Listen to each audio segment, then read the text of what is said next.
తాజా వార్తలు వార్తా కథనాల కోసం సబ్స్క్రైబ్ చేయండి స్వేచ్ఛ టీవీ ఫ్రీడమ్ ఆఫ్ వాయిస్. ఇక మీ ఎమ్మెల్యే ఎవరు? మీ ఎమ్మెల్యే రవిశంకర్. అసలు చొప్పదండి అల్లుడు కేసీఆర్, చొప్పదండి మనవడు కేటీఆర్, చొప్పదండి ఎమ్మెల్యే మీ రవిశంకర్. మరి ముగ్గురు ఉన్నారు కదా చొప్పదండికి. కేసీఆర్ ఏమో అల్లుడాయ్, కేటీఆర్ ఏమో మనవడాయ్, ఎమ్మెల్యే ఎలాగో ఉండే. ఒక్కరైనా మీరు చేసిండా? ఏం చేశారు? మరి ముగ్గురు ఉన్నారని చెప్పుకున్నారు కదా.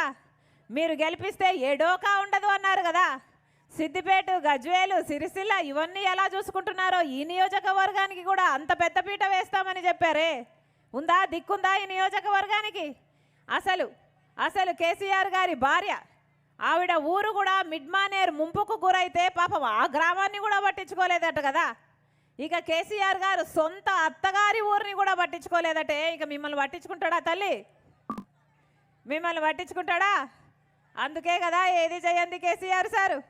ఒక్క రకంగానైనా మేలు చేశారా? ఈ ఎమ్మెల్యే ఉన్నాడు, ఏం చెప్పాడు ఎమ్మెల్యే? అసలు నాకు ఒక్క పైసాగా డబ్బులు లేదు, మొత్తం అప్పుల పాలైపోయాను, చిల్లిగవ్వలేదు అని చెప్పాడట కదా ఎన్నికలప్పుడు.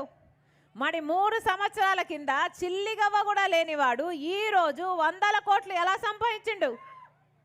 ఎలా సంపాదించిండు తల్లి? ఎవరి డబ్బు అదంతా? ఆయన ఊర్లో ఏమో 4 అంతస్తుల ఇంద్రభవనం కట్టుకున్నాడట కదా. అది కూడా పద్మశాలి భూములు లాక్కొని మరీ కట్టుకున్నారట కదా. అంతకంటే దుర్మార్గం ఉంటుందా? అసలు మీ ఎమ్మెల్యేకున్న పేరేమిటో తెలుసా? కమిషన్ల రాజా అట ఈయన. అసలు కమిషన్ లేనిది ఏ పని చేయడట కదా. మున్సిపల్ చైర్మన్ అయితే 90 లక్షలట, మార్కెటింగ్ చైర్మన్ అయితే 30 లక్షలట, ఎస్ఐ అయితే 15 లక్షలట, సిఐ అయితే 25 లక్షలట. ఇలా ఓపెన్గానే ఆక్షన్ వేస్తాడట కదా పదవులు అమ్ముకోవడానికి. ఏమా దళిత బంధు ఇవ్వాలంటే 10 లక్షలు ఇవ్వడానికి మళ్ళా 3 లక్షలు ఈయనకు కమిషన్ అట. అన్న చెప్తున్నాడు రైతు బంధు కూడా కమిషనేనట. ఇక అన్నిటికీ కమిషన్లే. అసలు కమిషన్ ఇస్తే గడ్డి కూడా తింటాడట కదా మీ ఎమ్మెల్యే. ఎక్కడి నుంచి వచ్చిన ఈ డబ్బులన్నీ? అధికారమేమో మీరిచ్చారు, ఓట్లేమో మీరు వేశారు, సంపాదించుకుంటున్నదేమో ఆయన. కొత్త బిచ్చగాడు పొద్దెరగడట, అంతే కదా. కొత్త బిచ్చగాడు పొద్దెరగడు. మీ ఎమ్మెల్యే ఏమో అసలు ఈ సమయం ఆ సమయం లేకుండా, ఈ కమిషను ఆ కమిషను అని లేకుండా మొత్తం అన్ని కాంట్రాక్టర్లో కూడా ఈయనకు భాగం ఇవ్వాలట కదా. లేకపోతే ఒక్క పని కూడా నియోజకవర్గంలో జరగనీయడట కదా. ఆఖరికి స్ట్రీట్ లైట్లు సెంట్రల్ రైటింగ్ వేయాలన్నా కూడా ఆ ప్రాజెక్ట్లో కూడా మీ ఎమ్మెల్యేకి కమిషన్ ఇవ్వాలట కదా.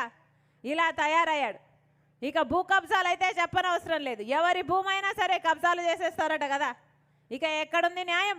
మీరు గెలిపిస్తే, మీరు ఓట్లేస్తే గెలిచిన ఎమ్మెల్యేలు ఈరోజు మిమ్మల్నే బానిసలుగా చేసి